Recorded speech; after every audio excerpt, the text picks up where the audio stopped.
Hello again. So, as you know, I've been talking about the five spiritual faculties if you've seen the previous videos. And the first of those, of course, was faith. And the second one was wisdom. And now we move on to the third one, which is energy or vigor. And the Sanskrit word for that is virya. And Shantideva, who wrote The Way of the Bodhisattva, called virya, well, he described it as being energy in pursuit of the good. In pursuit of the good. So what does that mean?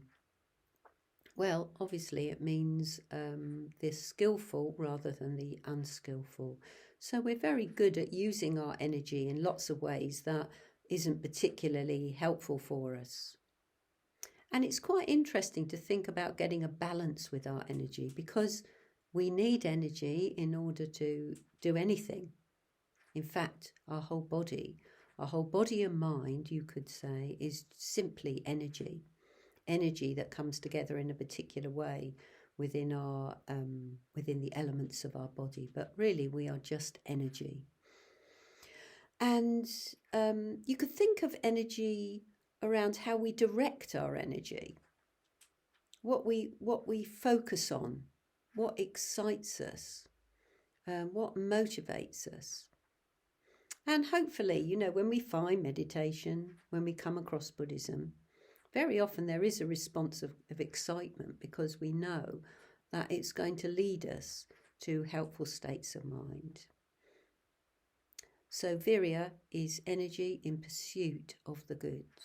And that means turning away from greed, hatred, and delusion. Those are unskillful states of mind. And they're unskillful not because of any moralistic kind of basis, but simply because they create suffering. They create suffering for ourselves and for others. So when we crave, as I've said before, if we feed our craving, it simply adds to the craving. There is no end point to craving. And as we know from, for example, addictions and so on, once we get the flavour of something, if you like, even with something as simple as chocolate, well, once we get the flavour of something, then our longing for it grows. And likewise, if we indulge in hatred, in backstabbing, in gossiping and so on, it simply increases. And it is a particular form of energy, an expression of energy. So we're trying to develop skillful states of mind that will lead to freedom from suffering for ourselves and others. And those are actions of body, speech and mind that are motivated by loving kindness, by generosity, by open-heartedness. And the aspect of ignorance is a particular sort of ignorance. It's not a lack of knowledge as such. It's more an understanding of the way things truly are, the way things really are, that we are in denial of.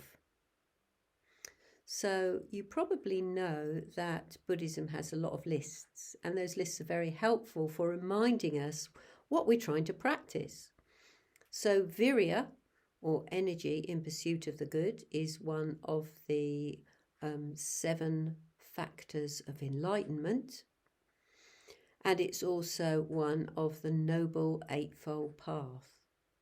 So both those you could look into if you would like to. I'll probably talk about them in other talks. So yes, virya turns up in a lot of Buddhist lists. And there is no spiritual life without virya. So it's very easy to waste our energy.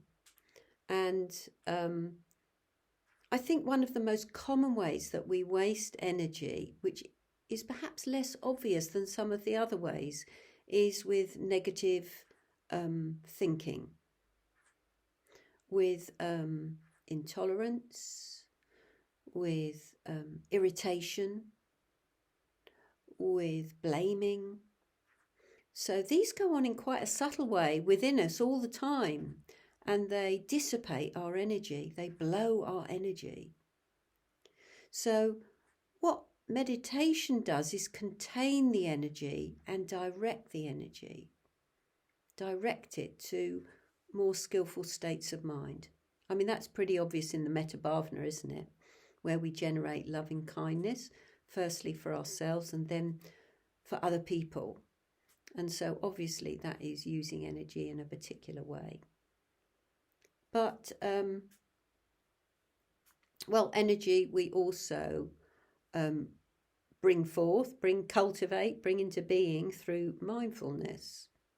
So mindfulness helps us to gather ourselves together and bring ourselves moving in one direction. So we learn that through focusing on the breath. We're not used to focusing on one thing. So when we're very scattered, when we've got 100 things to do and we're trying to do 3 of them at once, that is dissipating energy. You know, if we can do one thing at a time and really focus on that, it's very energizing. It's very pleasurable, but it's very energizing. So, yes, there's a teaching of the 4 right efforts. It's often applied to meditation, but it applies to the whole of our life as well. So this is a particular teaching on the 4 right efforts. So 2 of those efforts are aimed at our unskillful states of mind. So the first is eradicating unskillful states of mind that have already arisen. So these go on all the time. My particular favourite is aversion. So how do we do that? How do we eradicate unskillful states of mind that are already present? Well, let's take something really strong, anger. Let's take anger. When we experience anger or something similar to that, like hatred, well, the first thing we can do is feel it in the body. And that's a very useful thing to really experience for yourself. So when we're experiencing anger or hatred, what we do with our mind is we bring forth something from outside of ourselves, you know, somebody perhaps that we don't like, or something that's happened to us.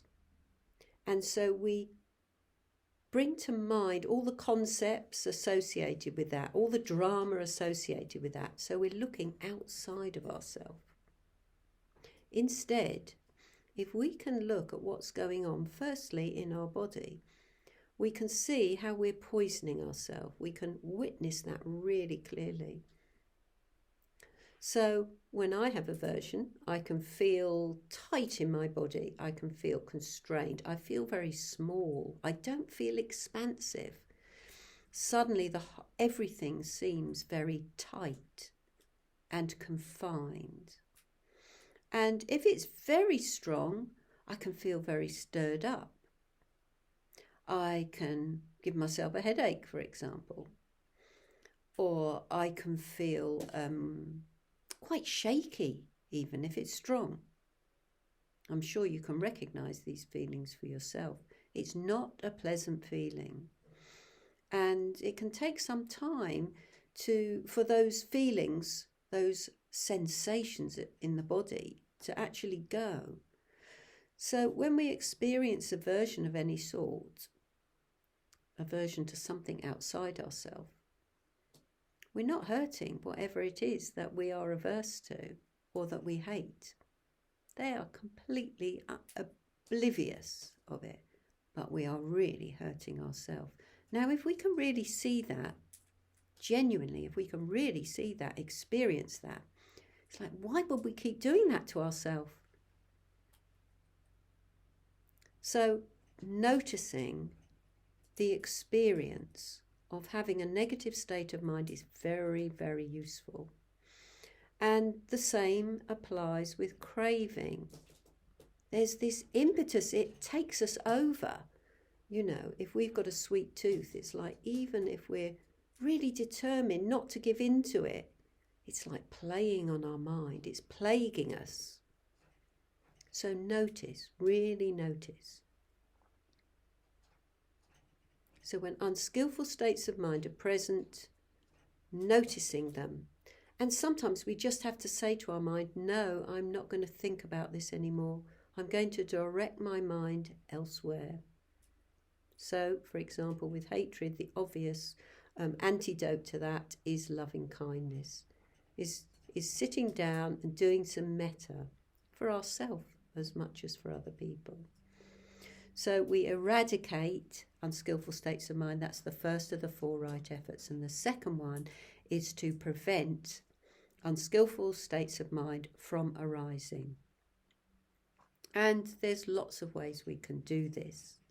But one way that I like to think of is guarding the doors of the senses.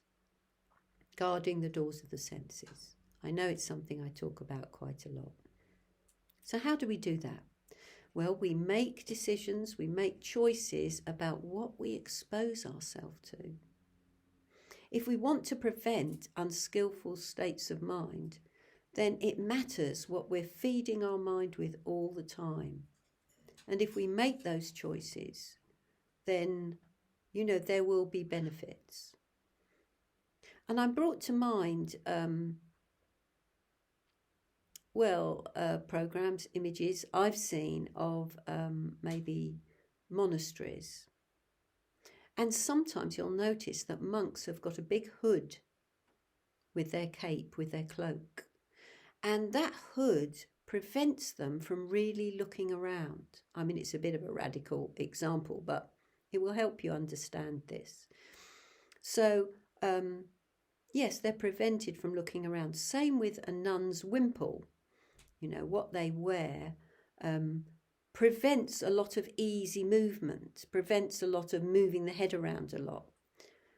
And the idea is to focus oneself inward, rather than getting a lot of stimulation that simply stirs you up. Now, I'm not suggesting that we should wear a hood at all, but we can, for example, prevent ourselves from maybe walking past certain shops that draw us in, that encourage greed, deciding what we're going to watch or not watch. So it's pretty obvious, you know, that actually we can make choices. They're not easy to make because we've got these very deep habits of feeding every kind of want and desire that we've got. But we don't have to. And if we make those choices, we find that we become calmer and clearer and more open to simpler things of life, to noticing nature, for example, and to becoming less greedy and more satisfied with what we've got around us. It's not easy, but it's very rewarding. So I think I've talked for long enough now, and I'm going to stop there, and I'll talk about the other 2 of the 4 right efforts tomorrow. Okay, bye for now.